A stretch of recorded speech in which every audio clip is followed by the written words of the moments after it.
Subscribe Indian News Analysis channel and press the bell icon for the latest defense updates. आई इन हिंदी के एक नए episode में आपका स्वागत है, जहां आपके लिए लेकर के आते हैं डिफेंस से जुड़ी प्रमुख अपडेट्स को। और आज की इस अपडेट की शुरुआत करेंगे एरो इंडिया 2023 से। दोस्तों, एरो इंडिया 2023 में हम सब जानते हैं कि अमेरिका अपने F-35 lightning II, F-15EX, F-18 super hornet, F-16 falcon, B-1 bomber और कई ट्रांसपोर्ट और टैंकर एयरक्राफ्ट के साथ पार्टिसिपेट कर रहा है। लेकिन जब से F-35 की अपडेट सामने आई है, इंडियन मीडिया में इसको लेकर के जो बातचीत है वो काफ़ी ज़्यादा हो रही है। लेकिन डिफेंस एक्सपर्ट्स ये मानते हैं कि अमेरिका का जो F-35 है उसको लाना कोई कोइंसिडेंस नहीं है, बल्कि अमेरिका ये जानता है कि उनके F-15EX, F-21 और जो F-18 सुपर हॉर्नेट्स हैं उनके चांसेस काफ़ी कम हैं। इसलिए अमेरिका शायद अपने F-35 का जो प्रस्ताव है वो भारत के सामने रख सकता है। लेकिन आपको जान के आश्चर्य होगा कि ना तो अभी तक इंडियन एयरफोर्स ने F-35 को लेकर के अपना कभी इंटरेस्ट दिखाया था और ना ही कभी अमेरिका ने ऑफिशियली F-35 को भारत को ऑफर किया था। तो यहाँ पर सवाल ये भी है कि अचानक F-35 के आने का यहाँ पर क्या तुक है।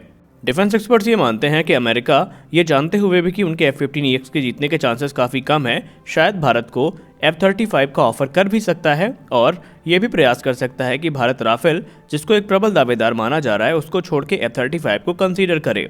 लेकिन हम आपको बताना चाहेंगे कि अभी तक भारतीय वायुसेना ने इसको लेने के लिए कोई भी अपना जो रुचि है वो प्रदर्शित नहीं करी है। और भारत ने पहले भी कहा है कि एमका को छोड़ के कोई भी जो FGFA है बाहरी, वो इंडियन एयरफोर्स को ज्वाइन नहीं करने वाला है। और F-35 के साथ भारत इसलिए भी नहीं जाएगा क्योंकि F-35 के साथ बहुत सारी अमेरिकी रिस्ट्रिक्शंस भी भारत में आएंगी और भारत को पूरा जो इकोसिस्टम है वो नए सिरे से डेवलप करना पड़ेगा और ये भारत के लिए बहुत ज़्यादा कॉस्टली होने वाला है। हमारी अगली बड़ी अपडेट आ रही है सोलर इंडस्ट्रीज़ को लेकर के। दोस्तों, सोलर इंडस्ट्रीज़ लिमिटेड जो कि पिनाका मल्टीबैरल रॉकेट लॉन्चर्स का निर्माण करती है, इसको लेकर के रिपोर्ट्स पे ये बताया जा रहा है कि हैकर्स ने इस पे अटैक किया है, या हम ये कह लें कि जो रैंसमवेयर अटैक है वो इस पे हुआ है, जिसके चलते कई जो सीक्रेट डॉक्यूमेंट्स हैं वो कॉम्प्रोमाइज़ हुए हैं। और हैकर्स ने ये क्लेम किया है कि उन्होंने तकरीबन 2 TB जो डेटा है उसको चुरा करके डार्क वेब पे बेचने के लिए डाल दिया है। रिपोर्ट्स में ये क्लेम किया जा रहा है कि संडे इवनिंग से ही जो सोलर इंडस्ट्रीज़ लिमिटेड की वेबसाइट है वो अनअवेलेबल थी और हैकर्स के हिसाब से उन्होंने कई जो वेपन सिस्टम्स हैं उनको लेकर के जो पूरी जानकारियां हैं वो प्राप्त करी हैं। हैकर्स ने किन किन चीज़ों पर अपना दावा किया है उनकी लिस्ट आपकी स्क्रीन पे चल रही है, जिसको आप पॉज करके देख सकते हैं। यहाँ पर ब्रह्मोस के प्रोपेलेंट से लेकर के जो पिनाका मार्क 1 है, इससे रिलेटेड बहुत सारी इन्फॉर्मेशन कॉम्प्रोमाइज़ हुई है, ऐसा कहा जाता है। यही नहीं, अस्त्र मार्क 2 जो मिसाइल है इसके प्रोपेलेंट को लेकर के भी जो डेटा है वो कॉम्प्रोमाइज़ हुआ है। इसके अलावा जो माइंस हैं और बॉम्ब्स हैं, इनके भी कई क्रूशल डेटा कॉम्प्रोमाइज़ किए जाने की बात की जा रही है। हालांकि इस पर अभी तक भारत की डिफेंस मिनिस्ट्री ने या कंपनी ने कोई भी ऑफिशियल पब्लिक स्टेटमेंट नहीं दी है।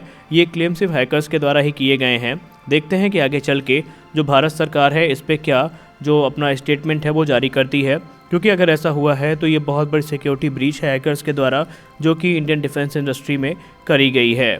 हमारी अगली बड़ी अपडेट BBC को लेकर के आ रही है। दोस्तों, BBC इस समय पूरी तरीके से बदतमीजी पर उतारू है।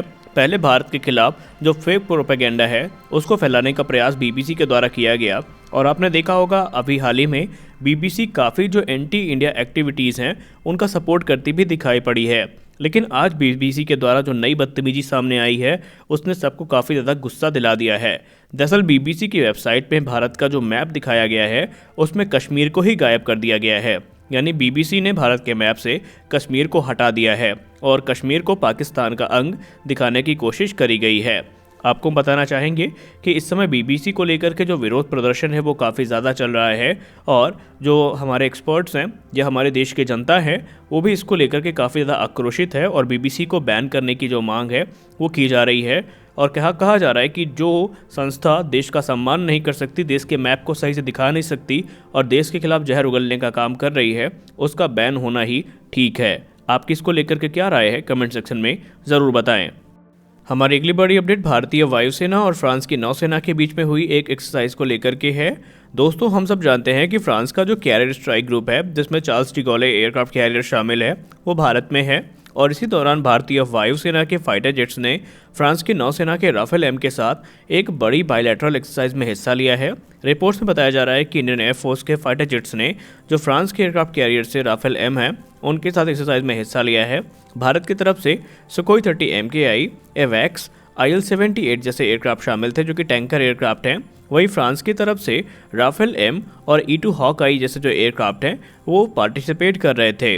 इस एक्सरसाइज का जो मकसद था वो भारतीय वायुसेना और फ्रांस के नौसेना के जो फाइटर स्क्वाड्रन है उनके बीच में जो आपसी समन्वय है उसको बढ़ाना और एक दूसरे के साथ अपनी जो एक्सपर्टीज़ है वो शेयर करना है। और इसके बाद जो पिक्चर्स सामने आई है वो काफ़ी ज़्यादा यहाँ पर अच्छी हैं और काफ़ी ज़्यादा इम्प्रेस करने वाली हैं, जहाँ पर आप देख सकते हैं कि सुखोई 30 MKI के साथ जो राफेल एम है वो उड़ान भर रहे हैं। और इसको देख करके जो डिफेंस एक्सपर्ट्स हैं मान रहे हैं कि आने वाले समय में ये जो फोटो है ये भारतीय नौसेना के लिए भी काफ़ी ज़्यादा अच्छी हो सकती है, क्योंकि अगर भारतीय नौसेना ने राफेल एम को सेलेक्ट किया तो सुखोई 30 MKI के साथ राफेल एम का उड़ान भरना कोई नई बात नहीं होगी।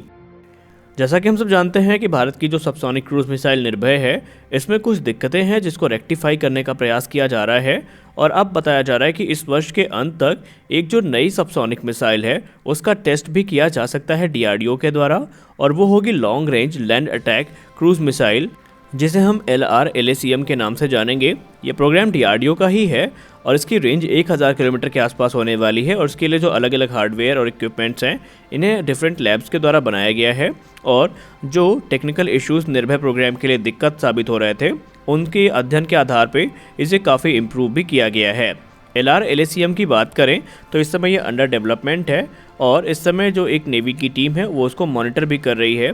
इंडियन नेवी ये चाहती है कि ये जो मिसाइल होगी LRLACM ये उनके फ्रंट लाइन वॉरशिप्स में डिप्लॉय की जाएगी और जो ब्रह्मोस के साथ इसको ऑपरेट भी किया जाएगा, यानी कि ब्रह्मोस की जो रेंज थोड़ी लिमिटेड है वो दिक्कत LRLACM के साथ नहीं होने वाली है और ये काफ़ी दूरी तक मार करने में सक्षम होने वाली है।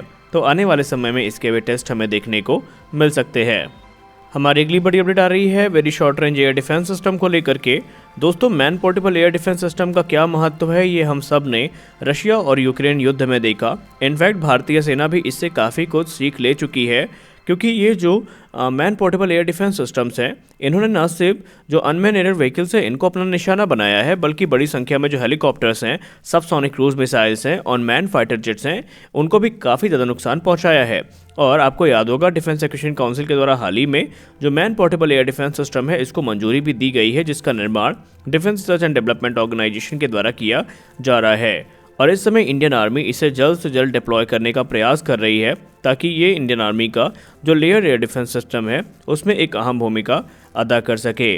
और आने वाले समय में जो इग्ला एम जैसे मैन पैड्स हैं उनके अपग्रेड के तौर पे भी इनको देखा जा रहा है। Very short range air defence system जो है ये हर प्रकार के जो एरियल टारगेट्स हैं लो एल्टीट्यूड वाले उनको ध्वस्त करने में सक्षम है, जैसे कि क्रूज मिसाइल हो गई जो कि सबसोनिक क्रूज मिसाइल्स है, लोटरिंग म्यूनिशंस हो गई, या इसके अलावा जो हेलीकॉप्टर्स हो गए और भी दूसरे जो एरियल टारगेट्स हैं उनको ये आसानी से अपना निशाना बनाने में सक्षम होगी।